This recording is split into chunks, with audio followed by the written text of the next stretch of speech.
Hello everyone, কেমন আছো সবাই? আশা করছি সবাই ভালো আছো। আমিও কিন্তু ভালো আছি। আজকে সকাল সকাল উঠে আমি কিন্তু আমার নতুন একটা ভ্লগ ভিডিও শুরু করে দিয়েছি। সকালবেলা ঘুম থেকে উঠে যা কাজকর্ম ছিল সবই কিন্তু করে নিয়েছি। আর আজকে বাইরের ওয়েদারটা খুবই সুন্দর। এখন আজকে যেহেতু শনিবার, আর শনিবারে রান্না করছি নিরামিষ। আমাদের যেহেতু শনিবারে নিরামিষ খাওয়া হয়, তেমন বেশি কিছু রান্না করছি না। একটু পোস্ত করব আলু দিয়ে, আর মুগ ডাল করছি, আর একটু বড়া ভেজে নেব। ডালের সাথে একটু বড়া হলে তো বেশ ভালোই লাগে। কয়দিন ধরে আকাশটা কি হয়েছে, শুধু বৃষ্টি অল্প অল্প করে পড়ছে আর বেশি গরম পড়ছে। বৃষ্টি অল্প হচ্ছে কিন্তু গরমটা বেশি বেশি করে পড়ছে। আর এই ওয়েদারে কি হয় বলো তো, গরম তো প্রচুর লাগে, তারপরে কিন্তু বাচ্চাদের সর্দি এগুলো তো লেগেই থাকে। আমার মেয়েটা যেমন খুব সর্দি হয়েছে।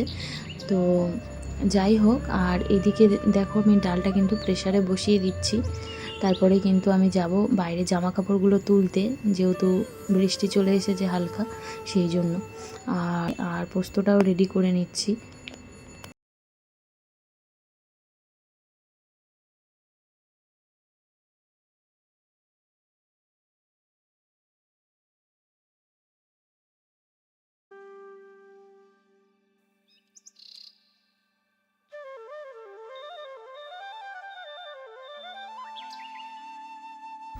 অনেকগুলো জামা কাপড় রয়ে গেছে, কয়দিন ধরে ভাবছি পরিষ্কার করব, ওগুলো ধুয়ে দেব, কিন্তু এই ওয়েদারের জন্য আর হয়ে উঠছে না। যেহেতু এই যে মাঝে মাঝে বৃষ্টি আসছে, আর জামা কাপড়গুলো শুকনো হবে কি করে? এমনি আগের দিনে যা জামা কাপড় ছিল সেগুলো শুকনো হয়নি, আর এইগুলো তো কাচলে আরও তো দেখতে হবে না। আর ঘরের মধ্যে সব রাখলে কি বাজে লাগে সব দেখতে, জামা কাপড় এদিকে ওদিকে থাকলে একটুও ভালো লাগে না। ঘর সবসময় গোছানো পরিষ্কার পরিচ্ছন্ন থাকবে, বেশ দেখতে ভালো লাগে। আমি কিন্তু মিক্সিতে আগে ঘুরিয়ে নিয়েছিলাম পোস্তটা, না হলে কিন্তু ভালো করে বাটা যেত না। আর কয়টা কাঁচা লঙ্কাও কিন্তু দিয়ে দিয়েছি। তারপরে কিন্তু আমি একটু রান্নাটা ওদিকে বসিয়ে দিয়ে এসে স্নানটা করে নিলাম। স্নান করে কিন্তু একটুখানি ফ্রেশ হয়ে নিচ্ছি। স্নানটা তো অনেক আগেই করে নিয়েছিলাম, আর কিন্তু তারপরে আর সময় পাচ্ছিলাম না। এখন কিন্তু একটুখানি ফ্রেশ হয়ে নিচ্ছি। কি আর, ওই যে মেয়ে বই খাতা সব কিছু অগোছালো করে রেখেছিলো, ওগুলো ভাবলাম একটু গুছিয়ে দিই, তাহলে ওরও সুবিধা হবে। ও তো ছোটো মানুষ, ও আর কত গোছাবে। আর ওদিকে তরকারিটা বসিয়ে দিয়ে এসে কিন্তু আমি এদিকে জামা কাপড়গুলো সব গুছিয়ে নিচ্ছি। এগুলো কিন্তু সব ফ্যানের হাওয়াতে শুকনো করেছি, যেহেতু বাইরে বললাম বৃষ্টি খুব একটা, মানে রোদটা দিচ্ছে না, হালকা বৃষ্টি হচ্ছে আবার একটু রোদ দিচ্ছে, হালকা বৃষ্টি হচ্ছে আবার একটু রোদ দিচ্ছে, এরকমই হচ্ছে। সেই জন্য কিন্তু জামা কাপড়গুলো রাত্রিবেলা শোয়ার সময় সব ফ্যানের হাওয়ায় দিয়ে দিলে ভালোভাবেই শুকিয়ে যায়। তারপরে কিন্তু এই যে আমি আলু পোস্তটা কিন্তু বসিয়ে দিচ্ছি, আর ওদিকে কিন্তু আমার ডাল সেদ্ধ হয়ে গেছে প্রেসারে।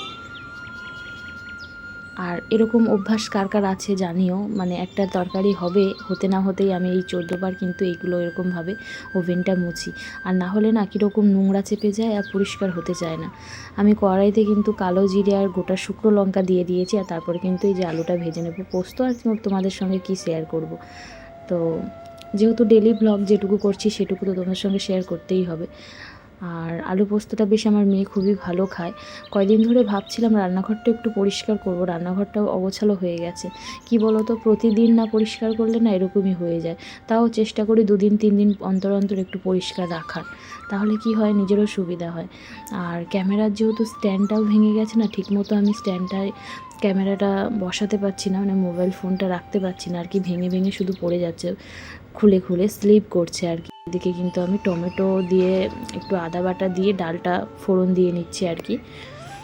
তো আলু পোস্তর যেহেতু আলুগুলো সেদ্ধ হয়ে গেছে, এইবার কিন্তু আমি পোস্তটা দিয়ে নেব। আর পোস্ত কিন্তু দিয়ে বেশিক্ষণ রাখতে হয় না, তো তরকারিটার সাথে সাথে নামিয়ে ফেলতে হয় কিছুক্ষণ পরেই, তাহলে কিন্তু পোস্তর স্বাদটা খুব সুন্দর পাওয়া যায়।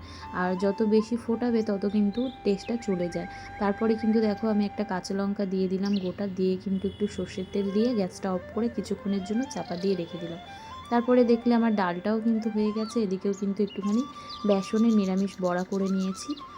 তো আজকে কিন্তু আমার রান্নাবান্না এখানেই কমপ্লিট করে নিয়ে তারপরে কিন্তু খাওয়া দাওয়ার জন্য চলে এসেছি। বেশ কিছুক্ষণ পরে রেস্ট নিয়ে মেয়ে চলে আসার পরে, তো মেয়েকে নিয়ে কিন্তু এখন আমি খেতে বসে গেছি।